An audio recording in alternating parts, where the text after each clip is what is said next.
Refraction through prism. So, in last class we have discussed about the phenomenon of refraction. Now in this class we will derive the expression for the angle of deviation. So let us revise what we had studied in our last class. In last class we had said ABC is an equilateral prism. A ray PQ is incident on the surface AC. It undergoes refraction and bend towards the normal. So your QR is your refracted ray. Now this ray QR again undergoes refraction on your surface AC, and finally it bends away from your normal. So your QR is the incident ray this time and RS is your refracted ray. Apart from this, the angle between the incident ray and the angle between the emergent ray, this angle is known as your angle of deviation. So today we'll try to derive the expression for this angle of deviation. Now before we derive this expression, let us use a property of a quadrilateral. This property of a quadrilateral says, suppose you have a quadrilateral ABCD.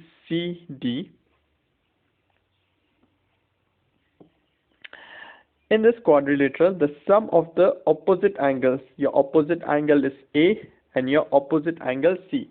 The sum of these two opposite angles should be equals to 180 degree. The same is true for angle B and angle D. Sum of angle B plus angle D equals to 180 degree. Fine. Now using this property, let us look at our figure. Okay. In this figure, what I want you to do is consider your quadrilateral QNRA. This is my one quadrilateral. Consider this quadrilateral.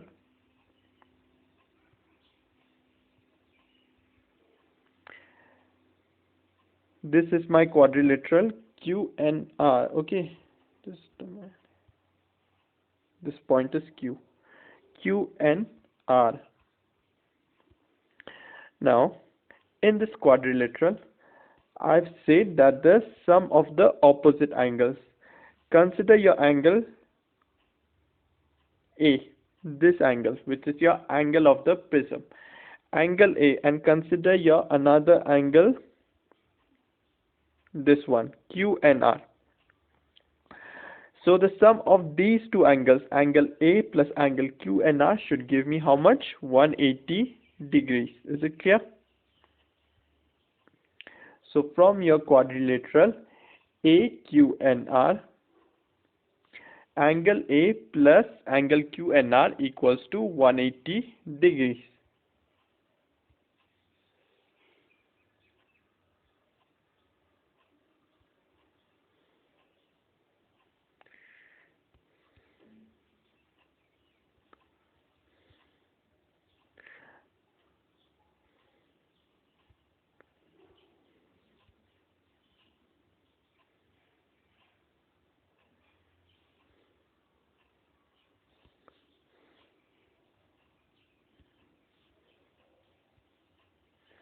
Fine.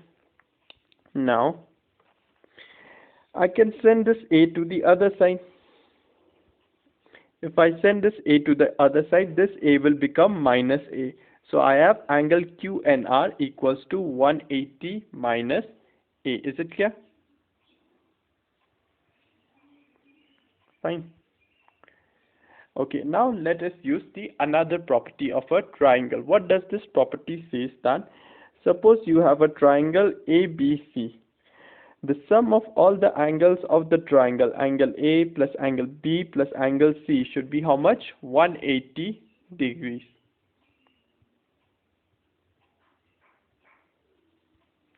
Fine. Now, in this case, what I wanted to do is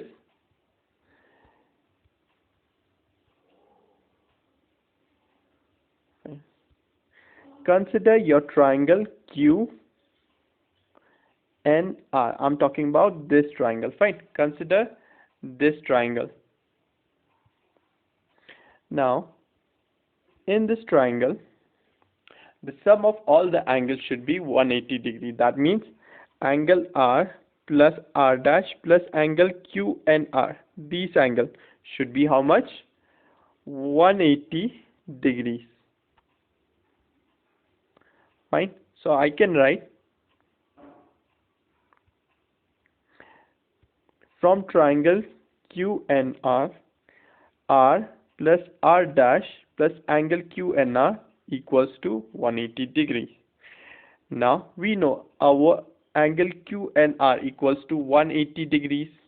We have just derived now 180 degrees minus A.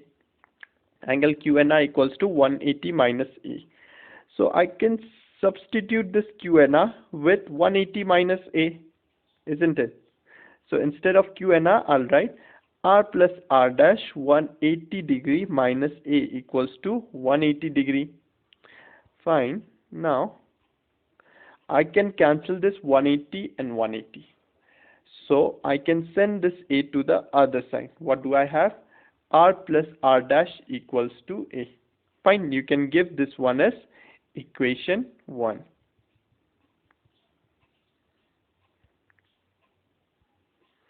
Now, before we proceed further, there's one more property. Suppose you have two parallel lines. These are my two parallel lines. Whenever you have two parallel lines and two intersecting lines, these are my two intersecting lines. And let us consider these two angles. These two angles should be equal to each other. Why? By the property of vertically opposite angles. Now, in this case,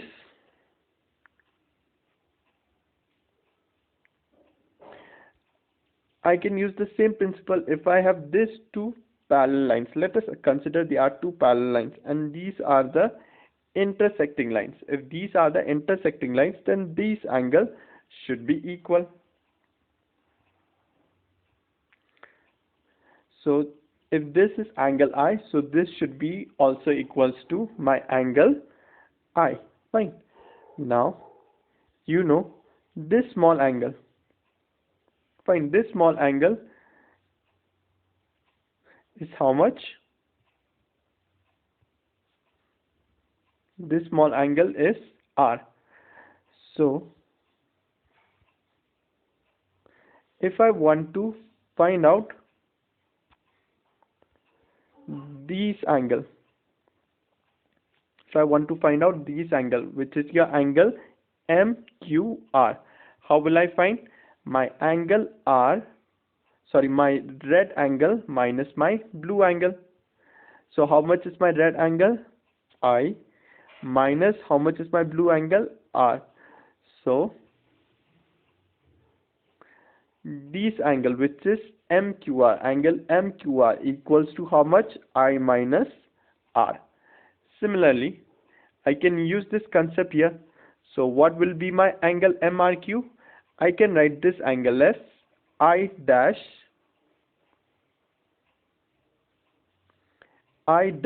minus R dash.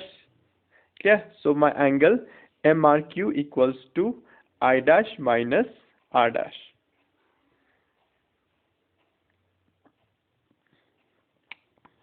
Fine. So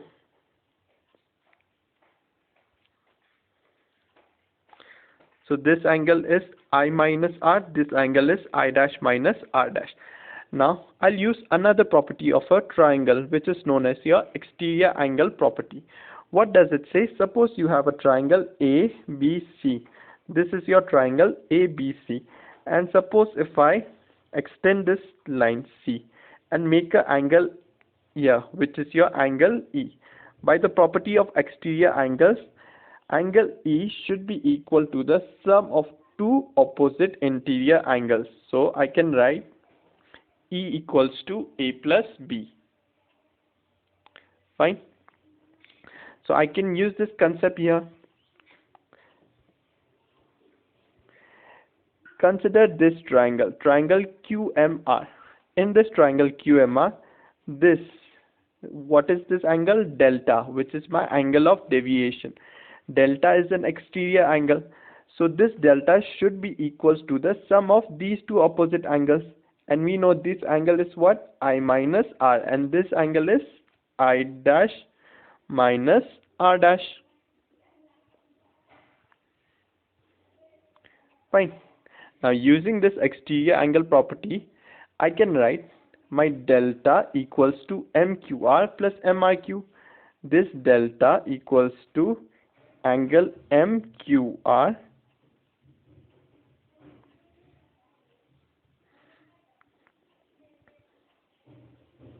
this angle delta equals to my two opposite angle MQR, this angle MQR and angle MRQ. MRQ means my this angle. Fine. Now we know angle MQR is what? I minus R, and angle MRQ is what? I dash minus R dash. Fine. So if I open this bracket, what I have? I minus R plus I dash minus R dash. Okay. I and I dash, I can write it together. So I have I plus I dash. This minus and this minus, I can take it common, minus. So what is left? R plus R dash. So R plus R dash.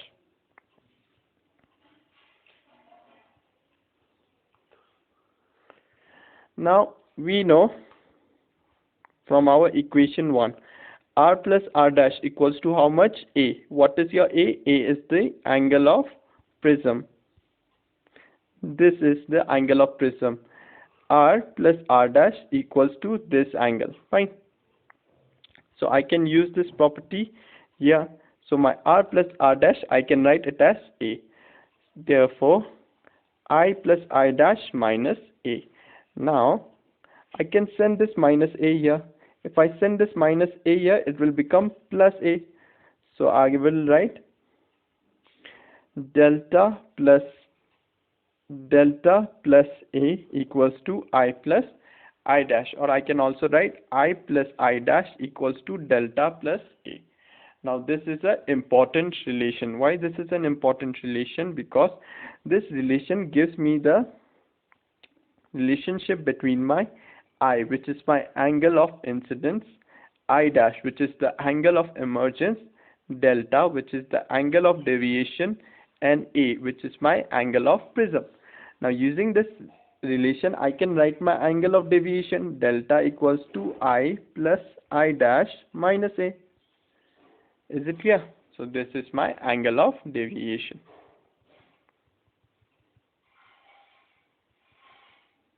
Fine. Now there are some more facts. Okay. Suppose you have your light. Okay. This light is incident at an angle I. Can you see this angle? Now what happens if it is incident at some other angle? If it is incident at some other angle, will this I remain same? No, it will change. If this changes, what happens to this equation? This I value will change. So my whole equation will change. That means my equation depends upon the angle of incidence. Fine. The next one is your prism. Okay. Now this is your prism. Mostly we use a glass for prism, which has a refractive index of 1.5. If we use some other material for prism, okay, if we use some other material, what will happen? It will undergo some different refraction. The amount of the refraction will be different. In that case, again, this whole equation will change. If this whole equation will change, so my equation depends upon the material of the prism. Clear? Now the next thing is this. You have, as we know, we have different colors of light. We have red, we have violet, we have indigo, we have blue, we have green, we have yellow, we have orange. These all colors have a different wavelength. Okay, these all colors have a different wavelength. Wavelength, I'll explain you in my next class what does a wavelength means. So if we use a different color for this phenomenon, fine. If I suppose if I did this experiment, let us say with a red light, next time I did this experiment with a blue light, I won't get the same results. Clear? So my phenomenon, the refraction through the prism, also depends upon the wavelength lambda. Fine. And finally, sometimes what happens is that suppose the manufacturer hasn't made the prism properly, okay, hasn't made the prism equilateral triangle, okay, the angle is supposed to be 60 degrees. Sometimes what happens, there's a manufacturer defect, and in this case he made a different angle, let us say a different kind of prism where you have a different value of A, and we know our equation depends upon my angle of prism. So if this angle of prism changes, the phenomenon of refraction to prism will also change. So I can say the factors on which the angle of deviation depends upon are 1. The angle of incidence, 2. The material of prism, 3. The wavelength of the light used, and 4. The angle of prism. Fine. Now that's it for today's class. For your homework, you can take this question. Suppose you have a ray of light. You have a ray of light passing through an equilateral glass prism. Okay. Equilateral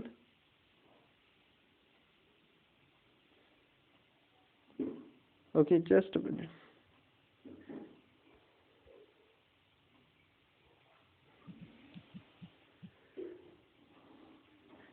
Such that the angle of incidence. Okay, so a ray of light passes through an equilateral glass prism. The angle of incidence is equal to angle of emergence. If the angle of emergence is 3 by 4 times the angle of prism, calculate the angle of deviation. Okay, so what does this question says is that